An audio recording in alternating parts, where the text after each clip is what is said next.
Howdy, howdy, fellow movie fans, and welcome to this special review of Fantastic Four First Steps, brought to you by PTE Creative and the Wisco Movie Watchers podcast, which you can find anywhere on YouTube and Spotify, and hopefully other places soon. But we'll get back to that. We are going to be doing a non-spoiler section, and I'll count it down when we get into spoilers. That's how we kind of do all of our reviews. As per usual, I am running solo, but however, we finally have the partner review for Superman coming. So if you're in the superhero season or the superhero theme of the summer, you can check out Dylan's review of Superman. And we're talking about all the future of the DC universe and a little bit of Marvel as well on the episode that's coming out, I believe, tomorrow. So that's going to be a heck of a lot of fun. But we're here for Fantastic Four First Steps. So here's how our movie reviews work. We're going to do a non-spoiler section, and then I'll go into spoilers just to give some more context as to what I was thinking during that film, to give you guys some thoughts. But I'll always count it down, and I'll give you the warning so you never get any spoilers if you don't want those. So let's begin with our review after this one quick thing. If you could, give a like, comment, subscribe to the channel, whatever you can do. Helps us grow. We would appreciate it, so please head on over and do that for us here. Wherever you are, we'd appreciate it. So let's get into the non-spoiler section. Fantastic Four First Steps. I'm coming out of the theater. I got out of my theater just about an hour ago. So I wanted, and funnily enough, I did multiple tasks that could have just been on autopilot so I could think. And I really didn't think all that much about what I was going to say. I wanted it to be raw, but I will always usually have a couple thoughts in my head on the drive home. And I really didn't have all that much to go off of, so just very raw thoughts here. Overall, I think this is a fun movie. I think it's quite good. I would assess that this does not go into great territory. I think there's a few great moments. I think there's a few great unexpected character motifs here that I wasn't really banking on seeing, just because the Fantastic Four, oddly enough, is Marvel's first family, and as a comic book fan, I feel I'm very familiar with these characters, yet I, in actuality, haven't read much of the comics. I actually have an omnibus right on my nightside table right now, just so I can, on my nightstand, just so I can get even more introduced to the Fantastic Four, especially because they're going to be such a focal point of Avengers Doomsday, which I don't think is a spoiler for anybody. That is the end of the film where it says the Fantastic Four.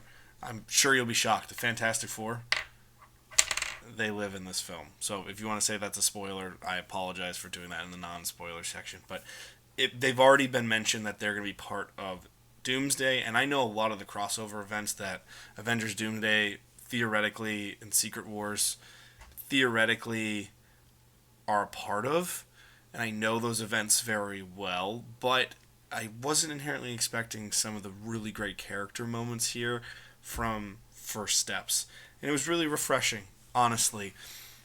One thing I will say, in connection, I'm not trying to just tie it to our other Superman episode, and my original Superman review.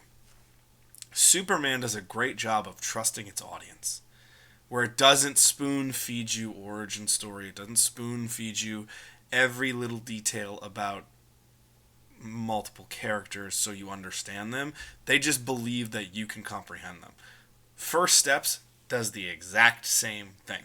It does go into a little bit of origin, and they do it in a fun, creative way, and it's quick. This is not oh my god, the Fantastic Four went into space and cosmic radiation hit them, and then this happened, and then this happened, and they got powers. It doesn't do that. It just quickly tells the story, shows some little things so you understand it, but it's quick and trusts you very well.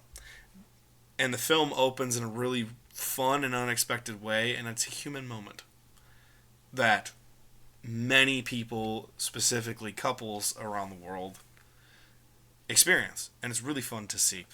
So I think the tone of this movie is very straightforward and very trusting. It's fun overall, but we get the sense of dread that could happen because we get the sense of what the responsibility of the Fantastic Four have. So that's a really refreshing tone to have, especially in a Marvel film where Marvel has done the origin story to death. And it's understandable because outside of Spider-Man, no Marvel character's origin story is so well known that you can just get away with that. James Gunn even said it himself that the three origin stories that should never be told ever again are Superman, Batman, and Spider-Man, because everybody knows those origin stories, and I think that's a very fair assessment. The Fantastic Four have one of the more famous origin stories, and they go over it very quick, and it's really fun and enjoyable to see that.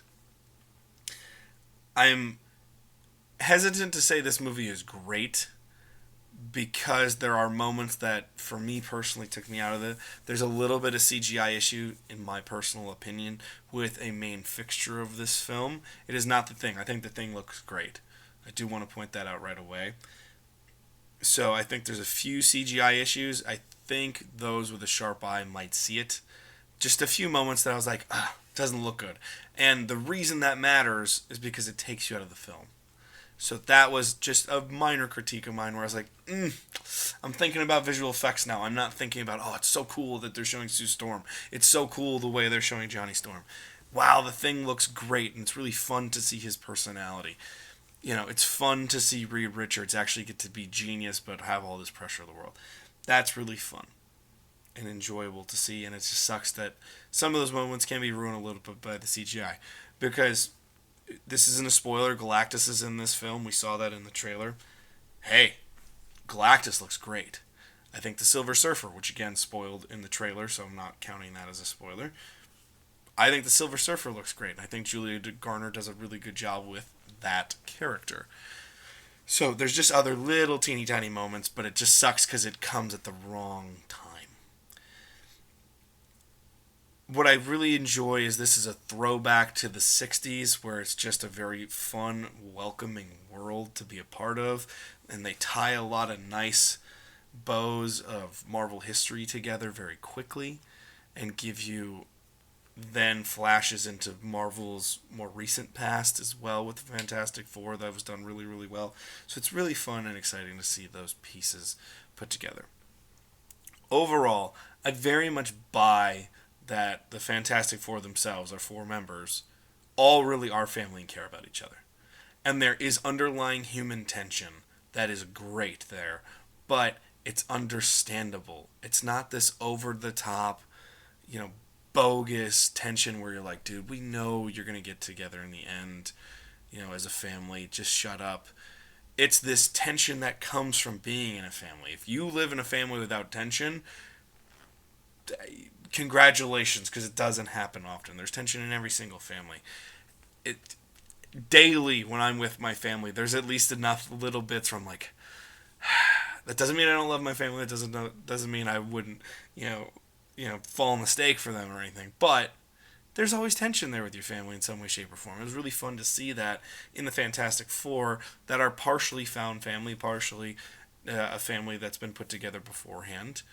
But a lot of their circumstances have pushed them closer together. So it's really fun to see that. And it's enjoyable to see the four of them together. The retro-futuristic world, which I know is a difficult term for some, it's got this retro look of the 60s, but it's clearly got this futurism that what the 60s thought the future could look like to a degree. It's a really fun mix, and I think that is extremely cool.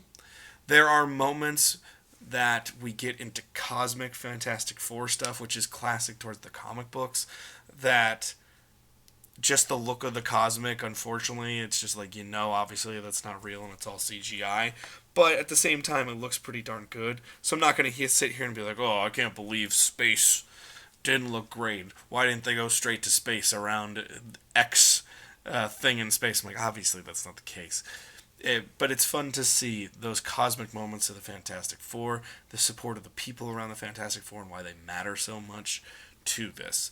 So overall, I had an enjoyable experience. I think Marvel really did well narrowing down their projects this year and really focusing on hitting some good doubles and triples. That's what I would call Thunderbolts and Fantastic Four. There are parts of Fantastic Four that I liked more than Thunderbolts.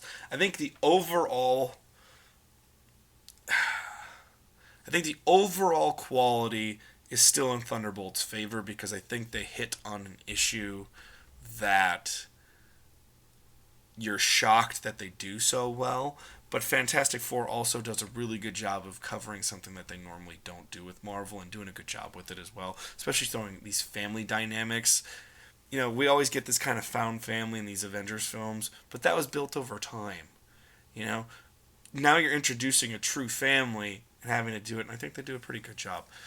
Again, I don't think it's the spectacle of the summer. I say this every show, and I apologize. Sinners is still my top of the summer. I think Fantastic Four is in the conversation for the next tier down.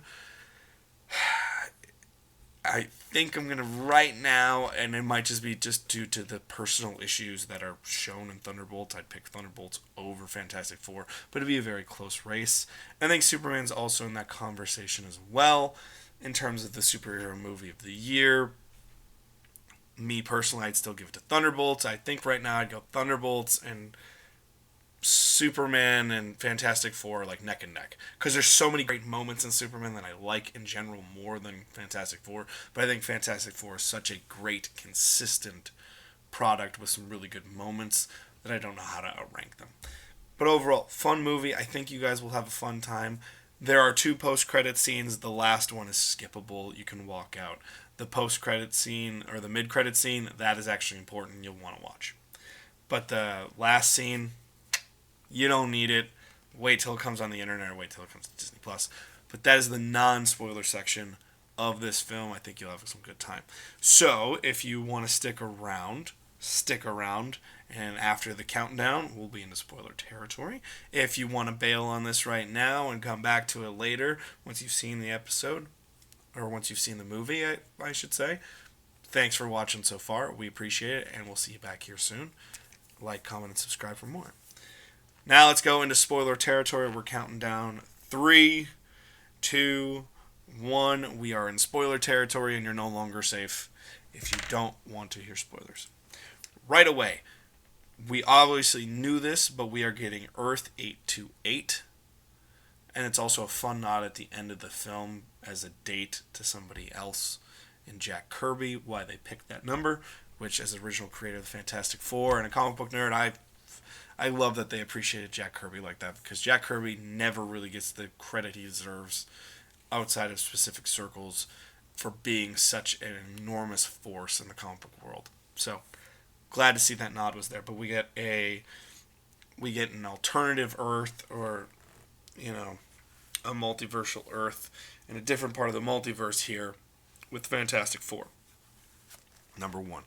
Right away the movie opens and it's already shown that they have Franklin Richards in the trailer, and we already know that Franklin's coming along, but right away the movie opens not with a big bang, but with Reed and Sue just together having very couple-esque relationship kind of things happening, and a very mundane kind of night for a couple, and then boom, she finds out that she's pregnant. The film does take a lot of time in between things, and by taking a lot of time, I mean it runs pretty quickly. It trusts you to just go, hey, time has passed. Here you go. So that's how the film goes, very quickly.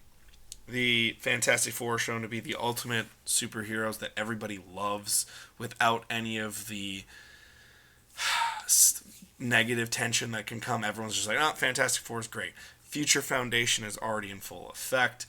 They have the capability for space travel. They have all this retro-futuristic scientific technology, which is super cool. And then, boom, we get Galactus heralded by the Silver Surfer. And they jump into space and they do it. And it's awesome because you get to see Sue Storm be a superhero, and she's pregnant. And that is wildly awesome to see because it's important to show. You never really get to see some of these awesome female superheroes, even when they have children in the comics, they're pregnant like that, and it's just like, oh, hey, they had a kid. They never show that could actually impact their lives and still be a hero during it. So it was really fun to see, and I want to give Marvel a lot of credit for that. And it's something that I really do, especially being married to an OBGYN.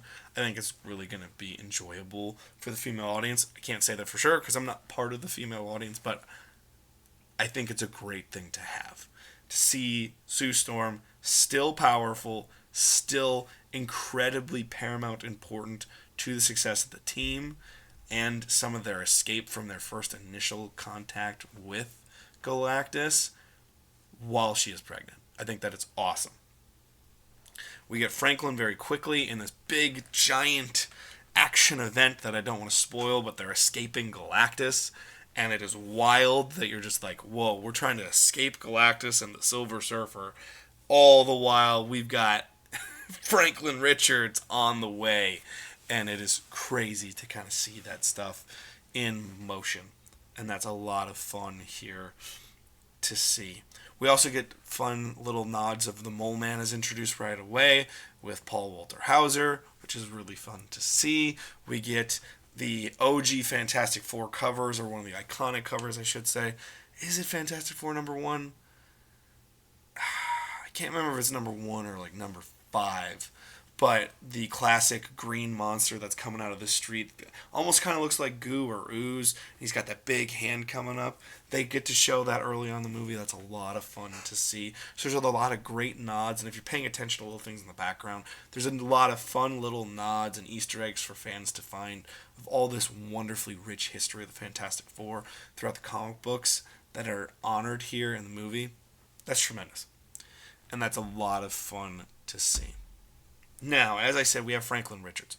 My only big drawback of this film, it was just slight moments of CGI, but obviously you need this baby to emote, you need to do things, and it's just so clear at times that the baby's CGI, which I'm not expecting that we can get a baby to be an Academy Award-winning actor. Like that, obviously that's not possible. It's not a thing that you can do. But there's just so many times where just like it's just so abundantly clear that we just computer generated this thing and it sticks out because the rest of the room that's clearly computer generated also looks great and it just sticks out a little bit like a sore thumb. So that's a bigger complaint I have with it. What's really fun is you're getting to see one thing I really loved. The thing that I personally connected with the most is I've never been a huge Fantastic Four fan.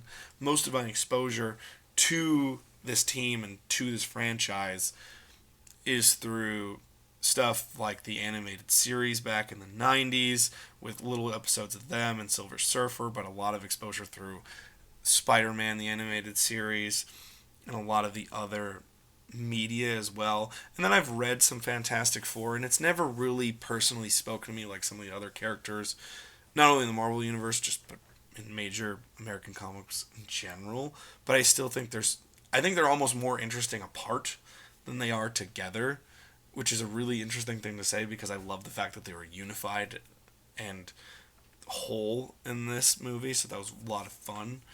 But one of the things is I've never really understood the appeal of Reed Richards. I've understood that obviously he takes the weight of the world on his shoulders and he's a genius and he's going to figure it out. You know, Tony Stark looks like a chump in comparison to Reed Richards, and it's hilarious to see that. But especially knowing Pedro Pascal's own issues that he has stated about his anxiety, getting to see him use that in a way to really allow you to understand Reed Richards and why he is so dedicated to his craft, why he does the things that he does, and why he's so distracted. And you have to come to terms with the fact that you're like, he's kind of absent. And of the four, he's the least present family member. And it's not because he doesn't care. It's just because that's how he shows he cares. Is he's so dedicated to his work and trying to solve problems. But there's a line in the film where I don't see good things. I see the terrible things. I only think of the terrible things to make sure that we can hurt them before they hurt us. That's what I do. And I'm not saying I'm super genius. I'm far from it. But as someone who deals with mental illness, that is something I've even talked to people about, where I say a lot of, like, why I'm so patient with a lot of things in the world, even in my personal life or my professional life. People are like, oh my God, like, and I was like, it takes so much to actually personally hurt me. Because I've personally hurt myself up here so many more times in my head, visualizing what could happen, that you can't do that to me. And it was really fun to see that pull out because you understood the desperation of Reed Richards so much. And it pulled at your heartstrings because you finally got it. You're like, oh, he's just not some super nerd stereotype. It's like, no, he has the weight of the world on his shoulders, and he's constantly Atlas holding up the globe. And any cosmic entity that's going to come and destroy them, any threat from Subterranea, any threat from abroad, he's there solving the problem. And it's so fun to see. And I really appreciated that. So that's something I really liked about the movie. And something I'm thoroughly enjoyed. I'm glad we got to see. But that's going to kind of do it for the spoiler section. I don't always go into full spoilers. I don't think that's what you guys are here for. I think there's people that could do that better. If you want to do a full breakdown of the film, go watch their work. I'd highly recommend The Big Picture or The Midnight Boys over at the Ringer Podcast Network. I think they're great at doing that kind of stuff. Shout out to some of the guys in Collider and some other stuff like that. I think they're better at that kind of stuff. But me personally, I'm never going to give you too many spoilers because I want you to enjoy the film as fresh as possible. But it's a lot of fun being in that theater. It's kind of a return to just, hey, super movies are supposed to be fun. Here we are. And it's fun to see the OGs, kind of the OG of DC and the OG of Marvel coming together 2 weeks apart and ruling the summer with just some fun. So go enjoy the movie. I think you will have a fun time. And it's worth your money. And let us know what you think about it in the comment section and anywhere else you can. But that is going to do it for the show. Thank you guys so much for watching. Peace, love, and hugs to you all. Catch our new couple episodes because we're catching up with the show very soon, and everything will be up to date by Saturday. So, peace, love, and hugs to you all. Goodbye!